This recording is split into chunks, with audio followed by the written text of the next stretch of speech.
बच्चों, बहुत दूर बादलों के पार एक ऐसा राज्य था जहां सोना चमकता था। महल आसमान को छूते थे और हर कोई अपने दिल में एक राज छुपाए बैठा था। लेकिन इस कहानी में राज सिर्फ एक छोटे से मटर में छुपा था। राजकुमारी और मटर। बहुत दूर एक देश में एक भव्य और शक्तिशाली राजा था जो अपने बेटे और पत्नी के साथ एक बड़े महल में रहता था। राजकुमार बहुत बुद्धिमान, विनम्र और अच्छे कपड़े पहने हुए था। लेकिन हमारी कहानी का राजा दुखी था। वो चाहता था कि उसका बेटा किसी सुंदर राजकुमारी से शादी करे, लेकिन उसे राजकुमारी कभी नहीं मिली। बेशक राजा के राज्य में बहुत सुंदर और अच्छे कपड़े पहने लड़कियां रहती थीं, जो सभी राजकुमारियां होने का दावा करती थीं। राजकुमार ने अपने पिता के आदेश पर बहुत खोजबीन की, सभी युवतियों से मिला और बातचीत की, लेकिन अंत में वो खाली हाथ और उदास होकर महल लौट आया। राजकुमार ने अपने पिता से कहा कि ये जानना असंभव है कि ये युवतियां वास्तव में राजकुमारियां थीं या नहीं। बुद्धिमान राजा मुस्कुराया और बोला, मेरे बेटे, तुम्हें धैर्य रखना होगा, समय आने पर तुम समझ जाओगे।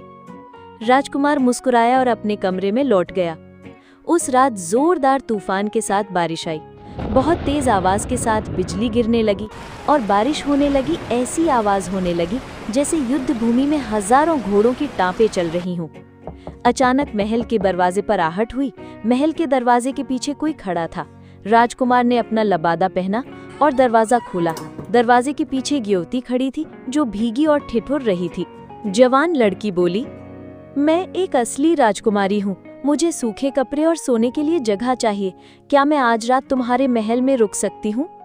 राजकुमार ने उस लड़की को महल के अंदर आने की अनुमति दे दी। राजा ने रानी माँ से कहा कि युवती ने कहा है कि वो एक असली राजकुमारी है। रानी माँ ने कुछ नहीं कहा और उसने मन ही मन सोचा, हमें जल्द ही पता चल जाएगा कि वो असली राजकुमारी है या नहीं। फिर उसने लड़की को एक साफ और सूखा कपड़ा दिया और उससे कहा, ये पोशाक पहनो और मैं तुम्हारा शयन कक्ष तैयार कर दूंगी। रानी माँ ने शयन कक्ष तैयार करना शुरू किया, लेकिन बहुत ही अजीब तरीके से। सबसे पहले उसने बिस्तर से रजाई, चादरें और गद्दा हटाया। फिर उसने बिस्तर पर एक मटर का दाना रखा। उसके बाद उसने मटर के दानों पर 20 परतें बिछा दी और उनके बीच एक रजाई बिछाई। उसके बाद उसने चादरें और रजाई बिस्तर पर डाल दी और राजकुमारी से कहा कि आपका बिस्तर तैयार है। 20 गद्दों और रजाइयों के सहित बिस्तर की ऊंचाई इतनी अधिक थी कि राजकुमारी को उस पर सोने के लिए सीढ़ी चढ़नी पड़ी। राजकुमारी बिस्तर के ऊपर चली गई। उसने रजाई ओढ़ ली, मोमबत्ती बुझाई और सो गई। अगली सुबह नाश्ते करते समय रानी माँ ने राजकुमारी की ओर मुड़कर पूछा, मेरी प्यारी राजकुमारी, क्या तुम कल रात अच्छी तरह सोई? नहीं, ये बिल्कुल ठीक नहीं था, राजकुमारी ने थोड़ी शर्मिंदा होकर कहा।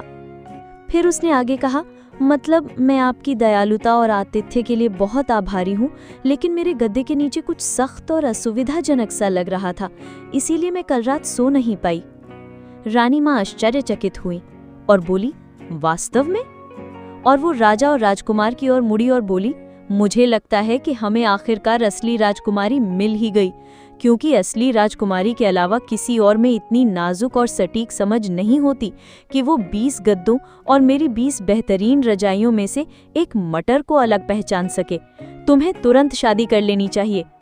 राजकुमार बहुत खुश हुआ। वो राजकुमारी की ओर मुड़ा और बोला, प्रिय राजकुमारी, क्या आप मुझे ये महान सम्मान देंगी और मुझसे विवाह करेंगी? राजकुमारी बहुत शर्मिंदा और शर्मा गई। उसने कुछ पल इंतजार किया जब तक कि उसके मुंह में रखा निवाला उसके गले से नीचे न उतर जाए। फिर उसने कहा, मेरी एक शर्त है। राजकुमार ने कहा, जो भी है मैं उसे स्वीकार करता हूँ।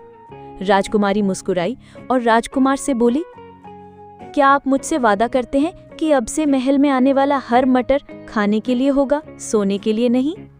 राजकुमार शर्म से लाल हो गया और उसकी ओर देखकर मुस्कुराकर बोला, जी हाँ, मैं वादा करता हूँ। और इस तरह एक छोटे से मटर ने असली राजकुमारी की पहचान कर दी। राजकुमार और राजकुमारी ने एक दूसरे को वादा किया और उनका राज्य हमेशा खुशियों से भर गया। कौन सोच सकता था कि खुशी की शुरुआत एक मटर से भी हो सकती है।